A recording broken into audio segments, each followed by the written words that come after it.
हाँ चलिए, आप सभी लोगों को good evening. How are you? I am also fine. Today I am going to start this topic ether. Okay, सबसे पहले मैं आप लोगों को बता रहा हूँ कि इसके पहले मैं फंक्शनल ग्रुप पढ़ाया था ना। फंक्शनल ग्रुप किसे कहते हैं, कौन बताएगी? थोड़ा स्टैंड अप हो जाएगा, कौन बताएगी फंक्शनल ग्रुप?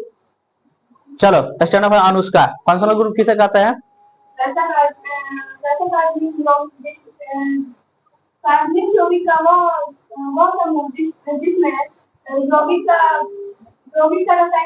निर्भर करता है गुण, यानी कार्बनिक यौगिक का वह समूह जिस पर यौगिक का रासायनिक गुण निर्भर करता है, उसे हम लोग क्या कहते हैं?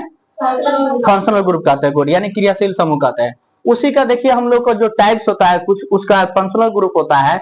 जैसे मान लीजिए हम लोग अल्कोहल हो गया, एसिड अल्कोहल हो गया, इथर हो गया, एल्डिहाइड हो गया, कीटोन हो गया, कार्बोजाइलिक एसिड हो गया, ये जितने भी उसका फंक्शनल ग्रुप होता है उसके बारे में हम लोग को पढ़ना है। जो फर्स्ट ऑफ ऑल आप लोग को अल्कोहल के बारे में कल के मैं पढ़ा दिया हूँ। आज मैं स्टार्ट कर रहा हूँ ईथर। उसका सेकेंड जो है टॉपिक ईथर है। ईथर होता क्या है, ईथर के बारे में हम लोग जानते हैं। ठीक है, पहला दिया है कि ईथर का जो फंक्शनल एफजी का मतलब होता है फंक्शनल ग्रुप। क्या होता है बाबू? एफजी का फुल फॉर्म क्या होता है? Functional group. उस फंक्शनल ग्रुप ईथर का ओ होता है। और देखिए एक इसका हम बता रहे हैं कि जो ईथर होता है ना, ईथर को हम लोग ईथरल ऑक्सीजन भी कहते हैं। क्या कहते हैं? ईथरल ऑक्सीजन भी कहते हैं। उसके बाद देखिए आपका यहाँ पर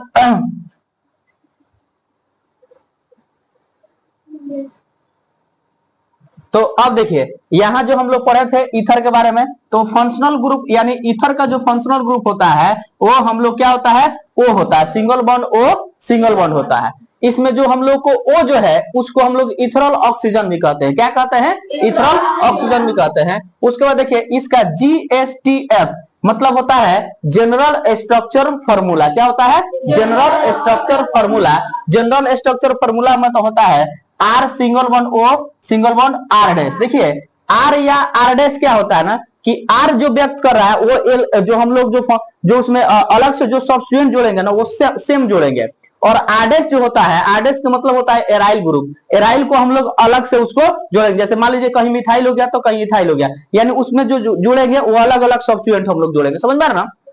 तो इसको बोलते हैं हम लोग जहां आर या आर डैश क्या होगा अब? एल्काइल या एराइल ग्रुप होगा। उसके बाद देखिए इसका बुक के अकॉर्डिंग जो जनरल मॉलिक्यूलर जो फॉर्मूला होता है ये होता है। बुक के अकॉर्डिंग क्या होता है बाबू? ये होता है CnH2n+1 या उसका होल 2 O। हम लोग क्या होता है? CnH2n+1 का होल 2 या होल ट्वाइस बोलते हैं इसको। क्या बोलते हैं? होल ट्वाइस।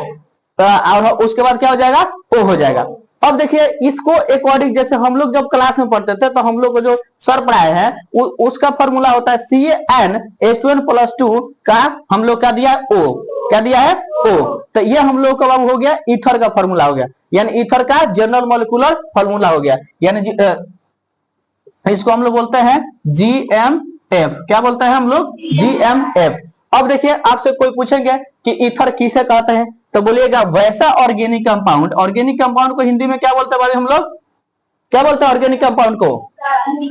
रासायनिक कार्बनिक यौगिक बोलते हैं। क्या बोलते हैं? कार्बनिक यौगिक। जिसमें इथेनॉल ऑक्सीजन से दो समान या असमान एल्काइल या एराइल ग्रुप जुड़ा होता है उसे अब हम लोग क्या कहते हैं?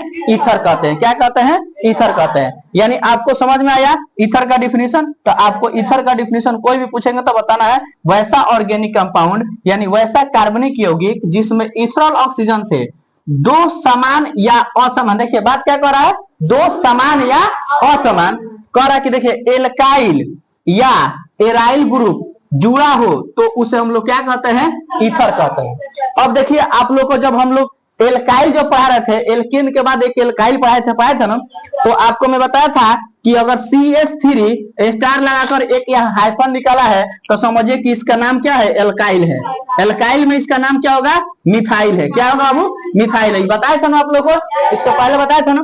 तो मान लीजिए यहाँ पर देखिए यहाँ पर दो जुड़ा है तो ये इथाइल हो जाएगा, यहाँ पर एक जुड़ा है तो मिथाइल हो गया। ऐसा समझना? तो कह रहा देखिए समान हो या असमान, तो देखिए ये इधर इथाइल है इधर मिथाइल, तो दोनों असमान हो गया तो उसको भी हम लोग ईथर कहेंगे। आया समझ दोनों? उसके बाद देखिए फिर कह रहा कि इधर देखिए समान हो। तो देखिए इधर भी इथाइल जुड़ा हुआ है और इधर भी इथाइल जुड़ा हुआ है, तो दोनों समान ग्रुप जुड़ा हुआ है, तो इसको भी हम लोग क्या कहेंगे, ईथर का।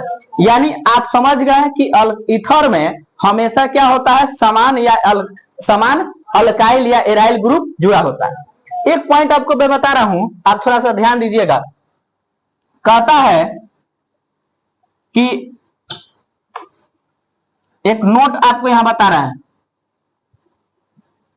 कह रहा है ईथर को अल्कोहल या जल का डेरिवेटिव्स कहा जाता है। क्या कहा जाता है हम लोग को? हाँ, अब थोड़ा यहां ध्यान दीजिएगा, एग्जाम्पल में आपको मैं समझा रहा हूं।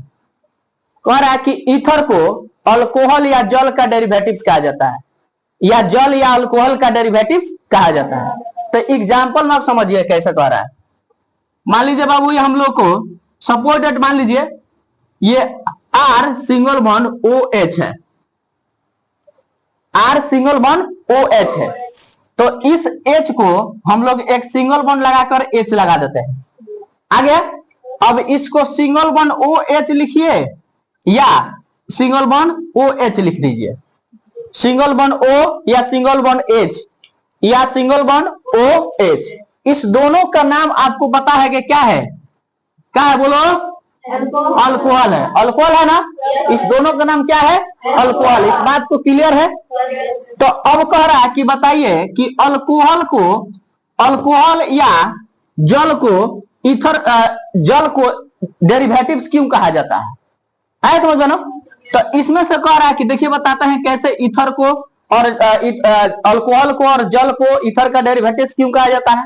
तो कह रहा है कि इसमें से हम एक हाइड्रोजन को हटाएंगे और इसमें कोई एक अल्काइल या एराइल ग्रुप को क्या कर देंगे, जोड़ देंगे। तो आप देखिएगा, ये तो हम लोग को सेम का सेम रहेगा, ये भी हम लोग का सेम रहेगा, और ये जो हाइड्रोजन हटा है ना, तो इसका जो क्या हुआ है बाबू, कोई अल्काइल ग्रुप आकर जुड़ गया है। आगे समझ में ना? देखिए सेम स्ट्रक्चर के जैसे यहाँ हुआ, आप देखिए यहाँ हुआ, यानी इस आपको तो इतना कंफर्म होगा कि अब अल्कोहल भी हमारा क्या होगा, ईथर को डेरिवेटिव्स कहा जाएगा। पहला बात समझ में आ गया? आया कि नहीं बोलो? आया ना? उसके बाद कह रहा, और फिर कह रहा कि इसको जल को भी डेरिवेटिव्स हम लोग कहते हैं, यानी ईथर को जल का डेरिवेटिव्स भी कहा जाता है। तो अब कैसे कहा जाता है? एग्जाम्पल नंबर ये सेकेंड, फर्स्ट हो गया अल्कोहल का, हो गया अल्कोहल का हो गया। सेकेंड कह रहा है आपका जल का, कह रहा था जल का फॉर्मूला आपको बताए थे, जल का केमिकल फॉर्मूला होता है H2O, होता है। इस बात को कंफर्म जानते हैं कि नहीं? जानते हैं ना? तो अब देखिए, अब कह रहा है कि जल को स्ट्रक्चर में पहले चेंज करें, तो जल का स्ट्रक्चर हमको जहां तक लगता है ऐसा ही होना चाहिए। होना चाहिए कि नहीं? होना चाहिए ना? क्यों होना चाहिए? ऐसा ही स्ट्रक्चर होना चाहिए, बात कोई बात नहीं है, ठीक है ना? अब देखिए, अब आपसे कहिएगा कि सर देखिए, अब यहाँ पर इस तरह के स्ट्रक्चर इसलिए बनाया गया है क्योंकि जो ऑक्सीजन का जो वैलेंसी होता है ना, यानी संयोजकता, वो 2 होता है। कितना होता है? तो 2। देखिए इसका 1 और इसका 1 मिलकर ऑक्सीजन को 2 हो गया, ये पूर्ण हो गया। उसके बाद देखिए हाइड्रोजन का भी 1 होता है, तो एक हाइड्रोजन का इधर भी 1 है, हाइड्रोजन का। पूर्ण रूप से क्लियर है? तो जल का स्ट्रक्चर जो हम लोग को होगा, आपको पता है कि नहीं? यानी जल का जो स्ट्रक्चर जो होगा, एग्जाम्पल नंबर सेकेंड, जो हम लोग को जल का जो एग्जाम्पल होगा, जिसको H2O हम लोग कहते हैं, तो इसका स्ट्रक्चर तो H सिंगल बॉन्ड H होगा ना? ये बने हम लोग को क्या है, वाटर है। कह रहा है कि जब हम लोग इसमें से जब 2 हाइड्रोजन को हटाएंगे, कह रहा है कि जितना हटाएंगे उतना सटाएंगे। आया समझ में ना? क्या कहा जाता है? जितना हटाएंगे उतना सटाएंगे। तो देखिए इसमें हम लोग जितना हटाए, तो 2 हाइड्रोजन को हटा रहे हैं। आया समझ में ना? कितना हाइड्रोजन घटा रहे हैं? 2। यहाँ 2 लिखिए, 2H लिखिए, चाहे यहाँ पर H2 लिखिए, बतिया सेम है, कौन दिक्कत? बतिया सेम है। तो यहाँ पर सिंगल बॉन्ड हम लिख देते हैं, यानी ये मतलब होता है कि यहाँ से हाइड्रोजन को हटाया जा रहा है, यानी 2 लिख दें तो एगो इसको और एगो इसको, दोनों को मिलाकर हटा दे रहा है। तो कह रहा है कि जितना हटाएंगे उतना सटाएंगे। तो इसमें से 2 हम लोग को क्या करेंगे बाबू, हम लोग को अल्काइल या एराइल ग्रुप को क्या करेंगे, जोड़ देंगे। तो जब 2 अल्काइल एराइल ग्रुप को जोड़ेंगे तो है तो बबुआ लोग का काम खत्म।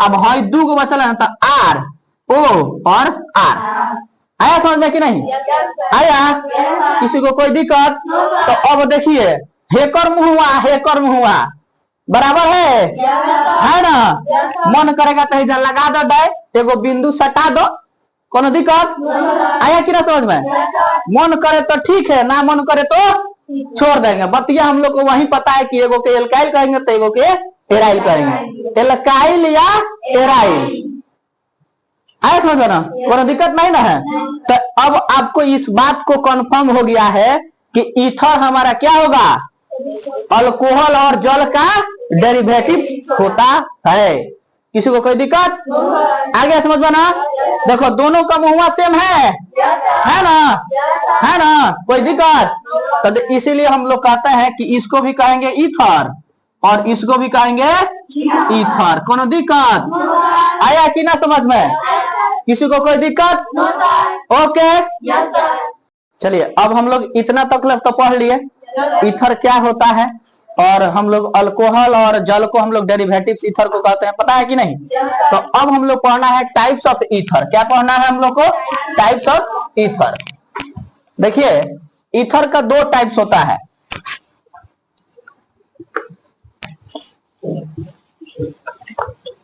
ईथर का कितने टाइप्स होता है 2 यानी हम लोग को होगा बहुत ज्यादा ये नहीं है आप लोग में देखिए जो 10th क्लास के जो क्लास होता है ना छोटा मोटा मतलब ईथर के बारे में पढ़ना है ईथर का नामकरण कैसे किया जाता है उसको हम लोग साइकिल के लिए कैसे जोड़ के उसको बनाते हैं बहुत मतलब ये 12 टॉपिक होता है समझ में आ रहा ना जैसे आप लोग जैसे 11-12 में जाइएगा जैसे IIT के लेवल में आप लोग जैसे तैयारी करिएगा नीट वगैरह जेई वगैरह का तैयारी करिएगा तो उसमें इससे भी डीपली पढ़ाया जाता है समझ में आ रहा ना हम ये पढ़ाते हैं 12th क्लास में इससे भी डीपली समझ में आ रहा ना तो देखिए टाइप्स ऑफ ईथर के बारे में हम लोग जानना है टाइप्स ऑफ ईथर ईथर होता क्या है आपको मैं बताया था कि ईथर का जो फंक्शनल ग्रुप होता है क्या होता है ये वाला होता है ना single bond O single bond sorry ठीक है ना अब देखिए इसका जो टाइप्स होता है वो 2 होता है एक बनी होता है हम लोग को एक क्या होता है सिमेट्रिकल ईथर क्या होता है बाबू सिमेट्रिकल ईथर या दूसरा इसका नाम होता है सिंपलर ईथर क्या होता है सिंपलर ईथर दूसरा होता है अनसिमेट्रिकल ईथर देखिए इसको हम लोग बोलते हैं आप ध्यान से समझ लीजिएगा सिमेट्रिकल ईथर को हम लोग बोलते हैं कि एक समान ईथर क्या बोलते हैं एक समान ईथर और अनसिमेट्रिकल को हम लोग बोलते हैं अलग अलग ईथर मतलब उसमें जो सब्स्टिट्यूएंट जो जुड़ा रहेगा वो अलग अलग जुड़ा रहेगा जैसे एग्जांपल में देखिए इसका जो हम लोग जो सबसे पहले जो फॉर्मूला होगा R single bond O R दोनों सेम है इसको तो आपको बताया था कि इसी को हम लोग बोलते हैं इथेनॉल ऑक्सीजन क्या बताए थे इथेनॉल ऑक्सीजन बोले थे बताया था ना तो देखिए इसमें कह रहा है कि समान यानी ईथर से जो ग्रुप जुड़ेगा ना वो समान ग्रुप जुड़ेगा कैसे ग्रुप जुड़ेगा समान यानी एक ही जैसा ना जुड़ेगा समझ में आ रहा ना तो देखिए जैसे मान लीजिए CH3 single bond O CH3 दोनों देखिए दोनों का नाम मिथाइल है इसका भी नाम मिथाइल है कोई पता है कि नहीं आप लोग को दोनों का नाम मिथाइल है और इसका नाम ईथर है तो इथाइल मिथाइल ईथर हो जाएगा चाहे इसका नाम क्या हो जाएगा हम लोग को डाई मिथाइल ईथर हो जाएगा क्या नाम हो जाएगा आप लोग को डाई मिथाइल ईथर हो जाएगा ये पता है कि नहीं आप लोग को डाई मिथाइल ईथर 2 को रहेगा तो समान ग्रुप रहेगा तो उस पर क्या लगा देंगे प्रीफिक्स डाई क्या लगा देंगे डाई नहीं डाई ठीक है ना उसके बाद देखिए सेकंड का एग्जांपल कह रहा है इसका फॉर्मूला हो जाएगा R single bond O R dash जहां आर और आर डैश हमारा क्या है एल्काइल या एराइल ग्रुप होता है यानी अलग अलग कह रहा है कि इसमें अलग अलग जुड़ना चाहिए क्या होना चाहिए अलग अलग जुड़ना चाहिए जैसे एग्जांपल में आप देखिए मान लीजिए हम लोग को CH3 और ये हो जाएगा single bond O CH2 CH3 आपको इतना का बताया था इथाइल कहते हैं क्या बोलते थे इथाइल इसको क्या कहते हैं मिथाइल तो इसका नाम क्या हो जाएगा अल्फाबेटिकल ऑर्डर में देखते हैं तो ई पहले आएगा एम बाद में आएगा तो इसका नाम क्या हो जाएगा नहीं हम लोग को इथाइल मिथाइल क्या हो जाएगा बेटा ईथर इथाइल मिथाइल ईथर कोई दिक्कत आया समझ में कह रहा कि अलग अलग जुड़ना चाहिए कोई दिक्कत देखिए यानी अनसिमेट्रिकल में अलग अलग है सिमेट्रिकल में क्या है सेम है किसी को कोई दिक्कत तो हम लोग को आज का जो क्लास होगा इतना ही तक रहेगा यानी ईथर क्या होता है ईथर के बारे में बता दिए थे टाइप्स ऑफ ईथर क्या होता है इसके बारे में हो गया कल हम लोग आएंगे तो लिखेंगे नेमिंग ऑफ ईथर यानी